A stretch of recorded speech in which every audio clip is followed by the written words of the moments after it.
வணக்கம் குழந்தைகளே. இன்னைக்கு நம்ம பார்க்க போகிற கதை தென்னாலிராமனோடது. தென்னாலிராமர் அரசர் கிருஷ்ணதேவராயர் அரசவையில் இருந்த ஒரு முக்கியமான விகடகவி. என்ன இப்போ கதைக்குள்ளே போகலாமா? விஜயநகர சாம்ராஜ்யத்தில் அன்னைக்கு பெரிய திருவிழா. நாட்டு மக்கள் மிகவும் மகிழ்ச்சியோடு அவங்க வீட்டை அலங்காரம் பண்ணியிருந்தாங்க. அதே மாதிரி அரசரும் அரண்மனையை நல்லா அலங்காரம் பண்ணியிருந்தாரு. நாடே விழாக்கோலம் கொண்டிருந்தது. அந்த விழாவுக்கு பக்கத்து நாட்டு அரசர் விஜயவர்தன் அவர் சிறப்பு விருந்தினராக வந்திருந்தாரு. விழாவும் நல்லபடியாக முடிஞ்சது. அன்னைக்கு மாலை கிருஷ்ணதேவராயரும் விஜயவர்தனரும் அரண்மனை தோட்டத்தில் நடந்துட்டு இருந்தாங்க. அப்போ விஜயவர்தன் கிருஷ்ணதேவராயர்கிட்ட, என்ன அரசே, உங்கள் அரசவையில் இருக்க தென்னாலிராமன்கிற விகடகவி ரொம்ப புத்திசாலியாமே, ரொம்ப நகைச்சுவையாகவும் பேசுவாராமே, அப்படியா அப்படின்னு கேட்டாரு. கிருஷ்ணதேவராயரும், ஆமா, அவர் இருக்கிறதுலே மிகவும் புத்திசாலி அப்படின்னு சொன்னாரு. அப்ப அவரோட புத்திசாலித்தனத்தை நம்ம ஒரு பரீட்சை வச்சு தெரிஞ்சுக்கலாமா அப்படின்னு அரசர் விஜயவர்தன் கேட்டாரு. கிருஷ்ணதேவராயரும் சரின்னு சொன்னாரு. அடுத்த நாள் காலையில தென்னாலிராமர் அரசவைக்கு வந்த உடனே கிருஷ்ணதேவராயர் தென்னாலிராமனை கூப்பிட்டாரு. அவரு 2 அரசரையும் வணங்கி நின்னாரு. அப்ப விஜயவர்தன் அரசர் சொன்னாரு, தென்னாலிராமரே, எனக்கு ஒரு குருவி வேணும். அந்த குருவி காலையில தங்க மஞ்சள் நிறத்துல இருக்கணும், நடுப்பகல்ல சிவப்பு நிறத்துல இருக்கணும், இரவுல 7 வண்ணங்கள்லையும் உருமாறணும். அப்படி ஒரு அற்புத குருவியை நீங்க எனக்கு கொண்டு வந்து தரணும்.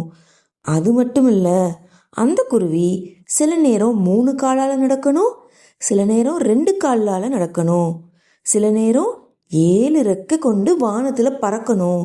அப்படி ஒரு குருவியை எனக்காக நீங்க கொண்டு வர முடியுமா அப்படின்னு விஜயவர்தன் கேட்டாரு. கிருஷ்ணதேவராயரும் தென்னாலிராமன் கிட்ட, விஜயவர்தன் அரசர் சொன்ன மாதிரி ஒரு குருவிய சீக்கிரமா கொண்டு வா தென்னாலிராமா அப்படின்னு உத்தரவிட்டாரு. அதை கேட்ட தென்னாலிராமருக்கு தலையே சுத்திருச்சு.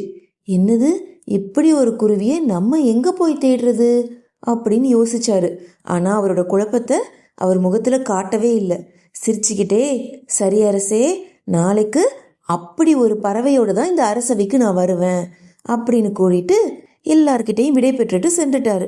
மறுநாள் தென்னாலிராமர் அரசவைக்கு தாமதமாக தான் வந்தாரு. அவர் வந்த நிலையை பார்த்து அரசர் இருவரும் ரொம்ப பயந்துட்டாங்க. என்னாச்சு இவருக்கு, ஏன் இப்படி இருக்காருன்னு. ஏன்னா அவரோட உடையெல்லாம் கிழிந்து இருந்தது, அதுல முள்ளு மண் எல்லாம் ஒட்டிட்டு இருந்தது. அவர் கையில ஒரு காலியான பறவை கூண்டு ஒன்று இருந்தது.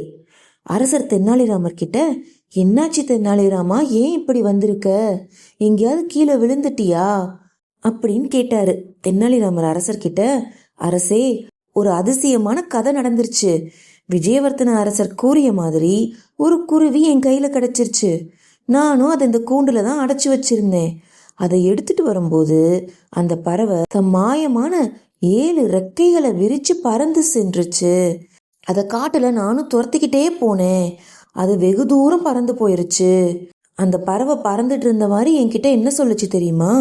அரசரிடம் போய் சொல்லு, காலை பொழுதாகவும் இருக்கக்கூடாது, நடுப்பகல் பொழுதாகவும் இருக்கக்கூடாது, மாலையாகவும் இருக்கக்கூடாது, இரவு பொழுதாகவும் இருக்கக்கூடாது, வெளிச்சமாகவும் இருக்கக்கூடாது, இருட்டாகவும் இருக்கக்கூடாது. அப்படி ஒரு நேரத்துல நானே என்னோட 7 ரெக்கையால பறந்து திரும்பி வருவேன். அது வரைக்கும் நான் வரவே மாட்டேன். இந்த செய்தியை போய் நீ அரசர்கள் கிட்ட சொல்லிடு அப்படின்னு அந்த குருவி என்கிட்ட சொல்லிட்டு பறந்து போயிருச்சு அரசே. அப்படி ஒரு பொழுது வரும்போது சொல்லுங்க, அந்த குருவி கண்டிப்பா அதை சொன்ன மாதிரி இங்க வரும் அப்படின்னு தென்னாலிராமர் சொன்னாரு.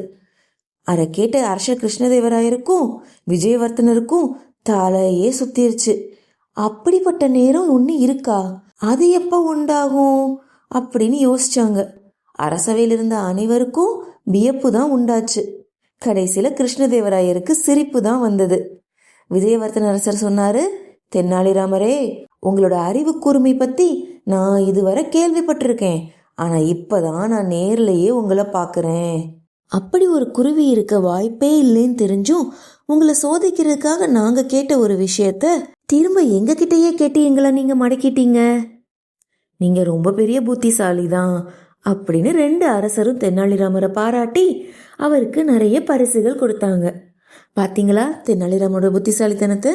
சரி, இப்ப அடுத்து இன்னொரு கதையில பார்க்கலாம். இப்போதைக்கு டாடா.